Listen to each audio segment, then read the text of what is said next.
Hai Church, Shalom, puji Tuhan. Hari ini kita bertemu kembali di program GGIC Aku dan Kehidupan Doaku.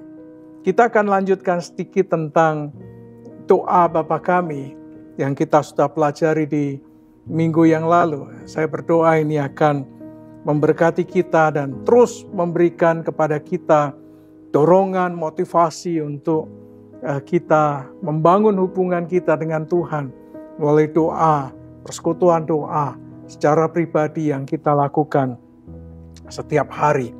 Hari ini kita akan belajar tentang jaminan doa, kepada siapa kita berdoa dan kepada siapa kita berseru. Tapi sebelumnya mari kita berdoa terlebih dahulu. Kami bersyukur Tuhan, terima kasih karena hari ini kami dapat kembali bersama-sama datang kepada Tuhan. Bukan hanya belajar tentang doa, tetapi kami ingin mengambil bagian dalam doa. Dan kiranya melalui doa-doa yang kami naikkan, ada satu manifestasi kuasa Tuhan dinyatakan dalam kehidupan kami. Kami mau bawa bangsa kami mau bawa gereja yang kami layani maupun gereja-gereja yang tumbuh di Indonesia ini. Kiranya melalui gereja-gereja, nama Tuhan boleh semakin dipermuliakan. Terima kasih Tuhan, kami bersyukur. Berkati program Aku dan Kehidupan Doaku hari ini. Kiranya hanya Tuhan saja yang dipermuliakan dan ini menjadi pembelajaran yang menjadi berkat bagi banyak orang. Di dalam nama Tuhan Yesus kami berdoa. Amin. Puji Tuhan, saudara.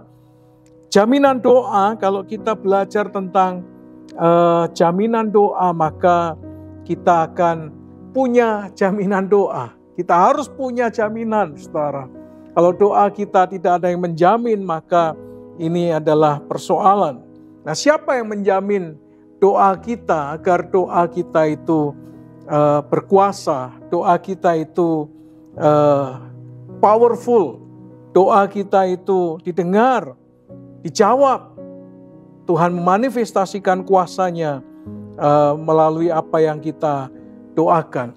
Saudara, Alkitab mengajarkan kepada kita, berdoalah di dalam Tuhan Yesus Kristus. Berdoalah di dalam nama Tuhan Yesus Kristus.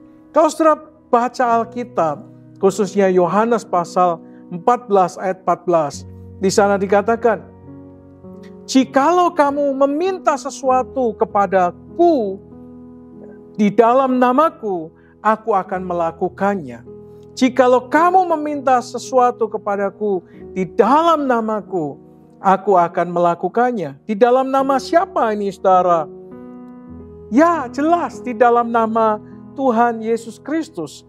Jikalau kamu meminta sesuatu kepadaku di dalam namaku, aku akan melakukannya.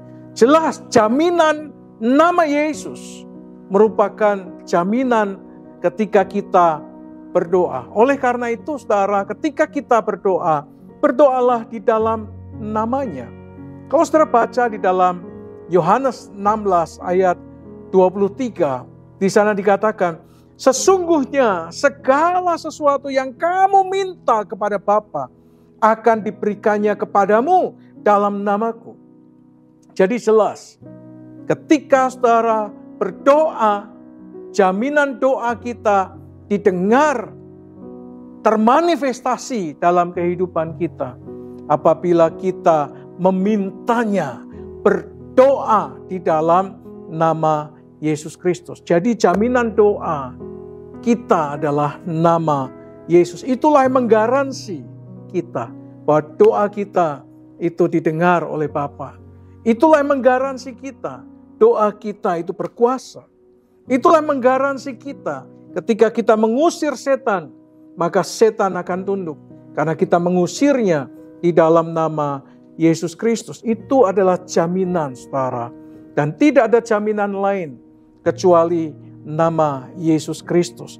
Kalau saudara lihat Yohanes pasal 16 ayat yang ke-24, kembali Tuhan Yesus Kristus berkata, sampai sekarang kamu belum meminta sesuatu pun dalam namaku.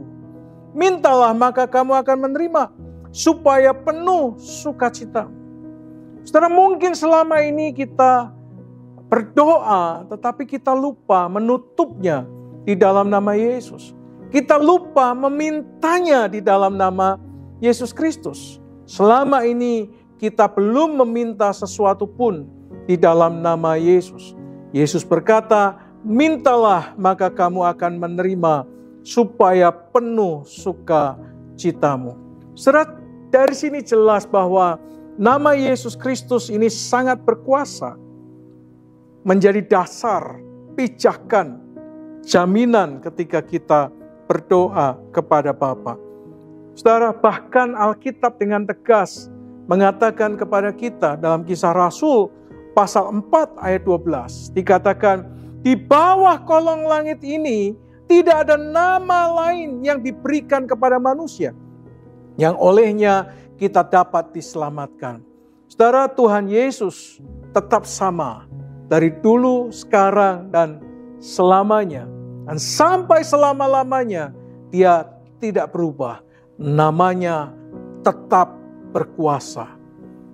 Di bawah kolong langit ini tidak ada nama lain yang olehnya manusia dapat diselamatkan. Hanya melalui nama Yesus Kristus saja. Jadi dengan demikian kita tahu, saudara, bahwa Tuhan menjamin doa kita bukan dengan meterai. Sekarang meterainya 10.000, bukan hanya dengan meterai. Tidak dengan meterai, tetapi dengan namanya sendiri. Saudara, Dialah Tuhan yang mendengar setiap doa, baik yang terucapkan maupun doa yang hanya berupa tetesan air mata. Pendengarannya tidak kurang tajam untuk mendengar. Nanti suatu hari kita bahas ini secara khusus. Dalam Yesaya 59 ayat yang pertama mengatakan, bagian kita adalah percaya kepada Tuhan. Karena tangannya tidak kurang tajam, tidak kurang panjang untuk menolong. Telinganya tidak kurang tajam untuk mendengar. Bagian kita adalah percaya kepada Tuhan. Bahwa ketika kita berdoa dengan sungguh-sungguh, dengan sikap hati yang benar di hadapan Allah, berserah penuh, bergantung kepadanya, di dalam namanya, kita berdoa, maka doa itu doa yang benar, doa yang berkuasa. Amin, saudara. Saya berdoa kita menikmati anugerah Tuhan melalui doa yang kita naikkan. Oleh karena itu jangan lupa, saudara, ketika saudara berdoa, mintalah itu di dalam nama Yesus Kristus. Karena tidak ada nama lain yang olehnya manusia mendapat jaminan dan olehnya manusia beroleh keselamatan kecuali melalui nama Yesus. Saudara, banyak orang Kristen bertanya, manakah yang lebih baik ketika mereka berdoa? Berdoa dengan kata-kata yang keras, berdoa dengan suara lembut, pelan-pelan, atau berkata-kata di dalam hati saja. Saudara, pertanyaannya adalah apakah Tuhan akan mendengar doa mereka apabila mereka berdoa di dalam hati? Menyebut namanya di dalam hati, saudara. Apakah Tuhan hanya mendengar doa yang dipanjatkan dengan suara keras dan tidak mendengar doa yang dipanjatkan dengan di dalam suara hati atau dengan keluhan-keluhan yang tak terucapkan? Saudara, dengan dalih takut dianggap sebagai show off atau memamerkan diri seperti orang munafik yang kita sudah pelajari di Aku dan Kehidupan Doaku yang lalu, maka sebagian orang Kristen tidak berdoa dengan suara keras. Saya punya teman kalau dia berdoa, doanya keras. Bahkan istrinya seringkali berkata, suami saya itu kalau doa Pak, keras sekali. Sampai tetangga itu mendengar doanya. Apakah ini show off, saudara? Memang ada doa-doa yang dinaikkan, diucapkan karena show off. Tetapi bukan berarti kalau orang mengucapkan doa dengan suara keras itu berarti show off. Saudara, bukan. Oleh karena itu, karena dianggap sebagai show off, seringkali doa yang dilakukan, seringkali mereka ingin di dalam kesunyian, dalam keheningan, dan menganggap doa yang dinaikkan di kesunyian, keheningan yang tertutup dan tersembunyi dianggap sebagai doa yang didengar oleh Tuhan. Saudara, apakah betul bahwa yang didengar adalah yang di dalam hati? Ataukah yang diucapkan oleh manusia sehingga orang dapat mendengar doa yang dia naikkan? Coba perhatikan Matius 6 ayat yang ke-6. Inilah yang sering kali menjadi dasar orang tidak mau doa dengan suara keras. Seringkali saya guyonan begini, saudara, ketika orang berdoa, doa keras-keras supaya Tuhan mendengar dan orang di samping kanan kiri saudara juga mendengar. Tapi itu motif yang keliru ya. Lihat Matius 6 ayat 6. Seperti yang dilakukan oleh Tuhan Yesus, dia mengundurkan diri ke tempat-tempat yang sunyi untuk berdoa.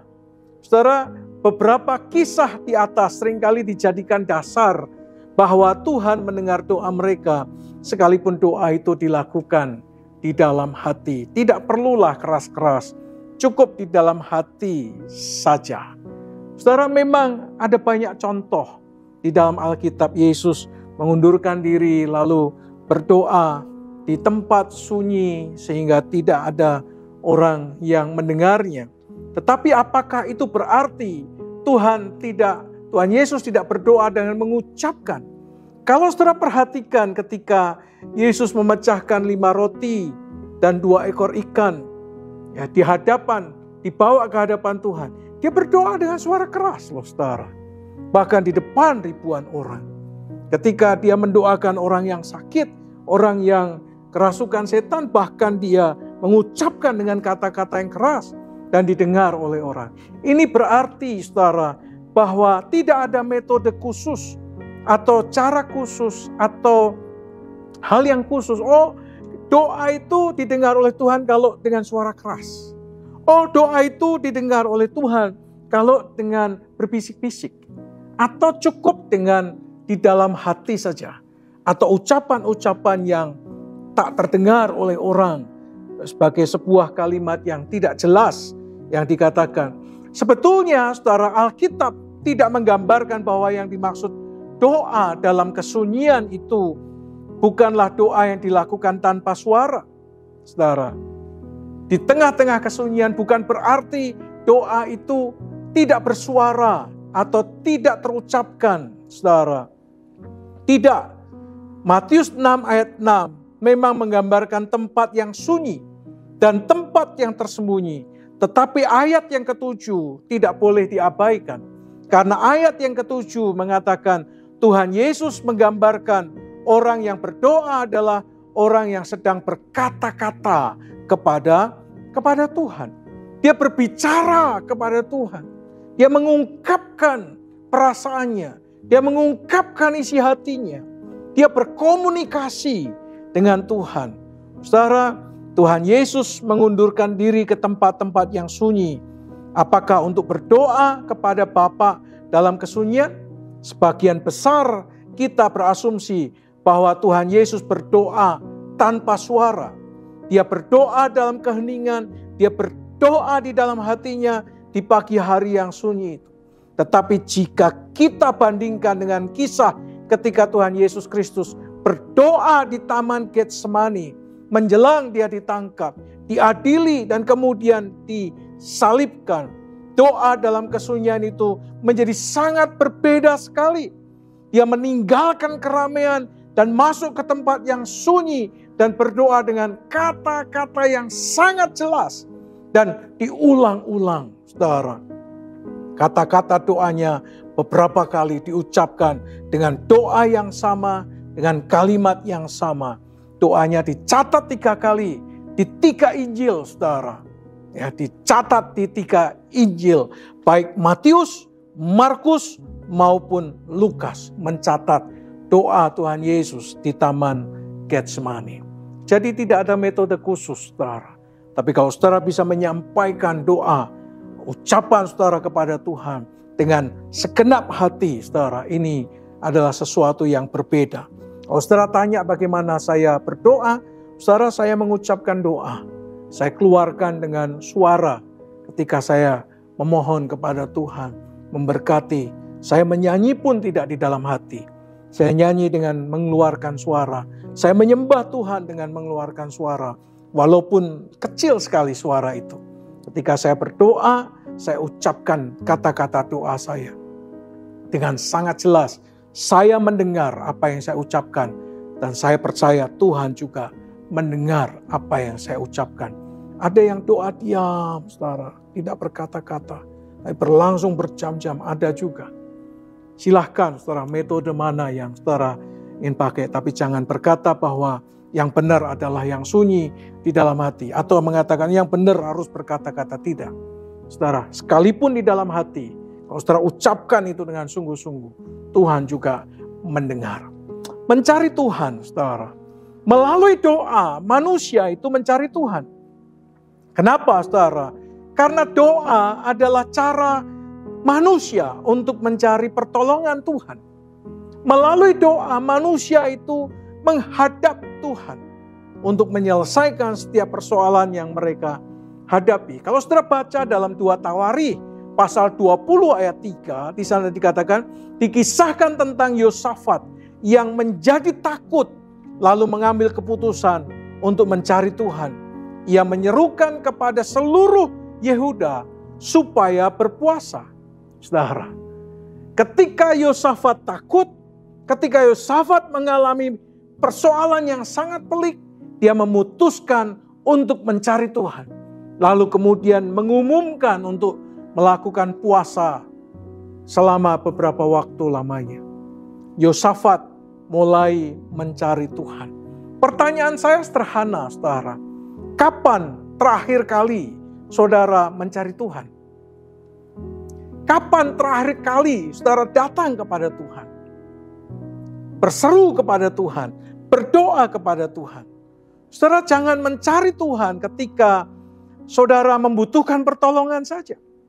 Jangan mencari Tuhan ketika saudara mengalami kesulitan hidup, mengalami resesi dan sebagainya.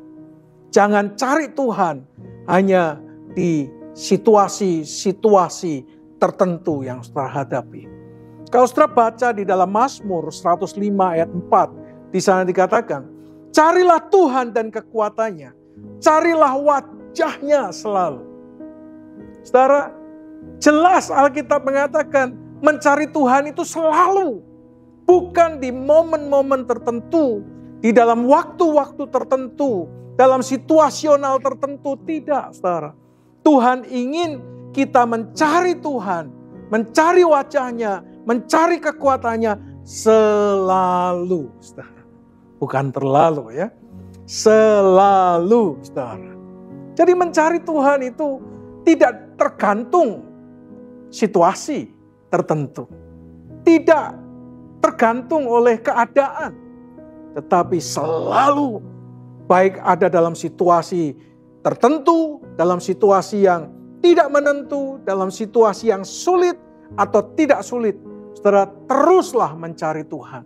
Karena itu merupakan satu hal yang dikehendaki oleh Allah. Oleh karena itulah saya bertanya, kapan terakhir kali saudara mencari Tuhan, saudara?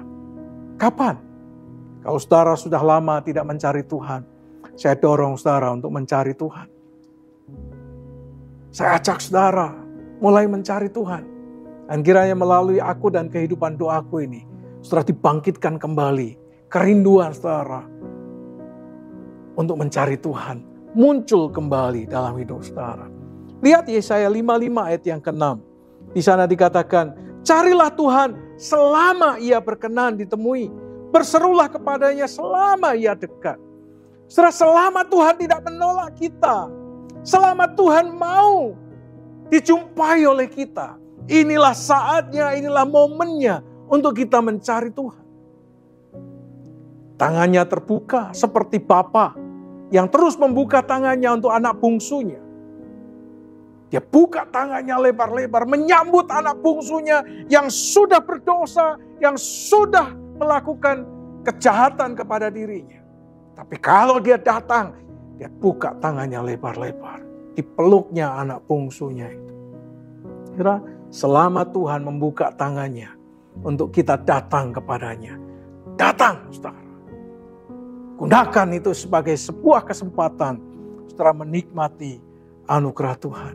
Kalau saudara sudah lama tidak mencari wajah Tuhan, saudara sudah lama tidak mencari Tuhan, saya ajak saudara untuk mulai mencari Tuhan. Amin. Amin.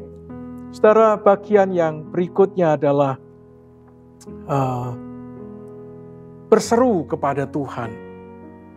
Oh, tadi mencari wajah Tuhan, sekarang berseru kepada Tuhan.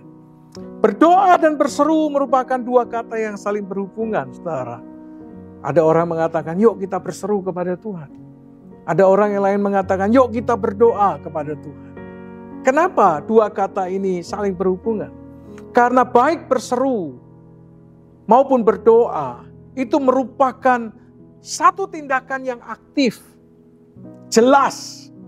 Doa yang diucapkan dengan sangat aktif dan jelas kepada Tuhan. Saudara, berdoa dan berseru ini merupakan dua kata yang tidak dapat dipisahkan, karena baik berdoa maupun berseru merupakan ungkapan hati yang aktif dan dapat didengarkan dengan sangat jelas sekali. Bahasa Ibrani, saudara, untuk berseru adalah kara. Dalam bahasa Ibraninya, kara artinya apa? Berteriak, saudara. Artinya menjerit. Bahasa Yunaninya, berseru adalah kaleo. Ini bukan bebek ya, saudara ya. Tapi kaleo. Artinya apa? Memanggil nama seseorang. Jadi kara, kaleo itu berarti memanggil nama. Berseru memanggil nama. Memanggil sang nama. Jadi berdoa itu berarti saudara sedang memanggil sang nama. Saudara sedang memanggil nama seseorang. Dalam hal ini adalah Yesus. Dalam hal ini adalah Allah yang kita kenal di dalam nama Yesus Kristus. Kalau saudara baca di dalam Yeremia 33 ayat 3, di sana dikatakan, berserulah kepadaku, maka aku akan menjawab engkau dan akan memberitahukan kepadamu hal-hal yang besar dan yang tidak terpahami dan yang tidak kau ketahui. Luar biasa. Yeremia mengatakan, berserulah kepadaku, kata Tuhan. Kata berseru berarti berteriak, memanggil sang nama. Maka Tuhan mengatakan, aku akan menjawab engkau dan memberitahukan kepadamu hal-hal besar yang tidak terpahami. Saudara, apa yang dimaksud dengan hal-hal besar yang tidak terpahami dan yang tidak kau ketahui? Kata besar itu dari bahasa Ibraninya gadol. Kata gadol berarti to be magnified. Yang lebih besar. Saudara, ini kata gadol berarti hal-hal yang lebih besar, saudara. Kata besar ini bukan hanya besar, tetapi yang lebih besar. Kata tidak terpahami dari bahasa Ibrani bashar, yang artinya hal yang tidak dapat diakses oleh manusia biasa. Jadi ketika saudara berseru, berteriak kepada sang nama, saudara sedang mengakses satu akses yang tidak bisa diakses oleh orang lain. Itu berarti ada passwordnya. Kalau saudara dapat link, maka link itu tidak bisa diakses. Data saudara tidak bisa diakses. Hanya bisa diakses oleh sebuah akses tertentu. Jadi doa berseru kepada sang nama itu berarti saudara sedang mengakses sesuatu yang tidak bisa diakses oleh manusia biasa. Yang hanya bisa diakses orang yang punya kedekatan dengan Allah. Punya hubungan intim dengan Allah. Itu kata pacar, saudara. Jadi ketika saudara dan saya berdoa kepada Bapa di dalam nama Yesus, yang menjadi jaminan doa itu, saudara sedang mengakses sesuatu yang tidak bisa diakses oleh sembarang orang. Pacar. Kata tidak kau ketahui dari bahasa Ibrani yada, artinya to find out, yang tidak dapat dicari dan dilihat oleh manusia. Saudara, menemukan apa yang tidak dapat dicari dan tidak bisa dilihat dengan mata jasmani, mata biasa. Tetapi Tuhan akan singkapkan itu kepada setiap kita. Oleh karena itulah kalau saudara baca Alkitab, Tuhan mengatakan teruna-teruna akan mendapat penglihatan-penglihatan. Orang-orang tua akan mendapatkan mimpi. Mereka sedang mengakses sesuatu yang tidak bisa diakses oleh manusia biasa. Mereka dapat melihat apa yang tidak dapat dilihat oleh mata biasa. Mereka menemukan apa yang tidak bisa ditemukan oleh mata biasa. Saudara, oleh karena itu, berseru kepada Sang Nama, berseru kepada nama Yesus adalah nama yang luar biasa. Beberapa kali saya diizinkan Tuhan mendapat kesempatan untuk pergi ke Korea, saudara. Kalau saudara dan saya diizinkan pergi ke Korea, saudara akan berjumpa ketika mengikuti ibadah. Seseorang berteriak, Juyasu, Juyo. Doa, mereka berseru, Juyo, Tuhan. Dia panggil nama Tuhan. Di tengah-tengah ibadah, saudara. Mereka berteriak kepada Sang Nama. Mereka sedang mengakses satu hal yang tidak bisa diakses oleh manusia biasa. Oleh karena itu, saudara, kita perlu berseru kepada Sang Nama. Supaya hal-hal yang lebih besar dimanifestasikan Tuhan dalam kehidupan kita. Kita bisa mengakses yang tidak bisa diakses oleh manusia biasa. Dan kita menemukan apa yang tidak ditemukan oleh manusia biasa. Kita melihat apa yang tidak bisa dilihat oleh mata biasa. Saudara, saya rindu mengajak saudara, mari kita berseru bagi keselamatan bangsa. Bagi orang-orang yang saudara cintai. Bagi orang-orang yang berada dalam kegelapan. Bagi orang-orang yang terbelenggu dengan dosa. Mari kita berpikir, saudara, hidupnya sulit untuk diubahkan. Tetapi, saudara, di dalam Tuhan, segala sesuatu mungkin. Segala sesuatu tidak ada yang mustahil. Mereka yang terbelenggu bisa dilepaskan. Mereka yang dalam gelap bisa ditarik ke dalam terang. Mereka yang sedang mengalami persoalan di dalam hidup mereka, menuju kepada kebinasaan, mereka bisa direbut kembali untuk dimenangkan bagi kerajaan Allah. Mari berseru bagi mereka yang membutuhkan keselamatan, mereka yang masih tinggal dalam kegelapan. Berseru bagi kesembuhan, saudara, mereka yang sakit, bagi keluarga tercinta yang sedang berbaring karena sakit. Apapun sakit mereka, saudara, Tuhan berjanji dalam Yesaya 53 ayat yang kelima, oleh bilur-bilurnya kita menjadi sembuh. Bahkan di dalam Keluaran pasal 15 mengatakan, aku Tuhan yang menyembuhkan. Dia berjanji untuk menyembuhkan. Kita berseru bagi mereka yang sakit, supaya mereka mengalami mujizat kesembuhan. Kita berseru bagi kesejahteraan, saudara. Kota kita, provinsi kita, ibu kota kita. Ya, supaya mereka juga mengalami pemulihan kehidupan secara pribadi. Kita doakan keluarga kita doakan gereja-gereja. Sehingga kota di mana Tuhan tempatkan kita diberikan anugerah, diberikan kesejahteraan.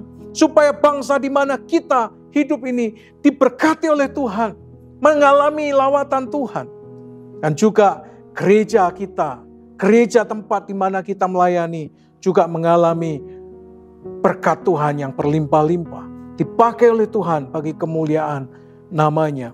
Juga untuk keluarga. Demi keluarga, anak-anak, supaya pendidikan mereka bisa menyelesaikan pendidikan mereka dan meraih masa depan yang cerah dari Tuhan. Saudara, berserulah untuk mereka, untuk anak-anak saudara. Tiap hari saya membawa istri, anak-anak saya kepada Tuhan. Saya mohon, saya hadapkan kepada Tuhan dan minta kemurahan Tuhan menyertai mereka. Yuk saudara, berdoa untuk kota, untuk bangsa, untuk keluarga, untuk gereja, untuk anak-anak, orang-orang pribadi-pribadi yang saudara cintai, hadapkan kepada Tuhan. Berseru bagi perubahan, saudara. Transformasi bangsa, berseru untuk perubahan bagi gereja. Lawatan Tuhan secara struktural maupun pribadi demi pribadi. Cara berpikirnya, cara berperilakunya diubahkan oleh Tuhan. Berseru bagi kebangunan rohani. Kalau gereja-gereja hari ini mengalami kesuaman, dingin, beku, saudara, mereka butuh lawatan Tuhan. Mari minta seperti Charles Finney. Dia berdoa bagi lawatan Tuhan. Dan kota di mana dia berada mengalami kebangunan rohani. Atas gereja kita, atas umat Tuhan dimanapun mereka berada. Tidak rindukah saudara Indonesia mengalami lawatan Tuhan? Kota saudara mengalami lawatan Tuhan. Saya ingat tahun 91, ada satu kebangunan rohani di Jakarta, temanya Love Me. Dan Indonesia khususnya Jakarta dilawat oleh Tuhan. Tahun 1979 di kota Semarang terjadi lawatan Tuhan. Tahun 90-91 di kota Kudus, pelajar-pelajar dilawat oleh Tuhan. Dan tidak inginkah saudara juga mengalami lawatan Tuhan di tempat di mana di sana berada? Saudara sekalian, saya ingin berhenti sampai di sini terlebih dahulu. Nanti kita lanjutkan minggu depan untuk topik yang sama. Saya ingin berdoa saudara, supaya saudara dan saya sadar akan kebutuhan. Kita berseru kepada Tuhan. Kita berteriak kepada Tuhan untuk kota, untuk bangsa, untuk gereja, untuk hidup kita supaya kita mengalami terobosan. Jaminannya jelas, nama Yesus. Amin. Mari berseru kepada sang nama, yaitu nama Yesus. Kita lanjutkan nanti di pertemuan yang akan datang, berseru kepada sang nama itu. Mari tutup Alkitabmu, kita berdoa. Tuhan, hamba berdoa kiranya Tuhan bangkitkan kembali kegerakan kebangunan rohani atas kota demi kota di Indonesia. Tuhan, bangkitkan kebangunan rohani atas Indonesia. Lawatan Tuhan atas gereja-gereja. Lawatan Tuhan atas anak-anak Tuhan. Atas hamba-hamba Tuhan. Sehingga mereka mengalami kebangunan rohani. Mengalami lawatan Tuhan. Terjadi perubahan di kota. Terjadi perubahan di ibu kota.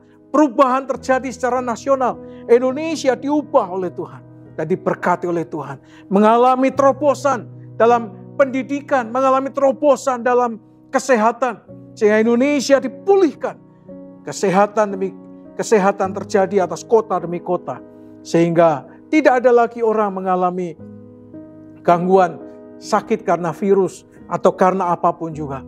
Indonesia dipulihkan oleh Tuhan. Terjadi kesembuhan. Mereka yang sakit disembuhkan.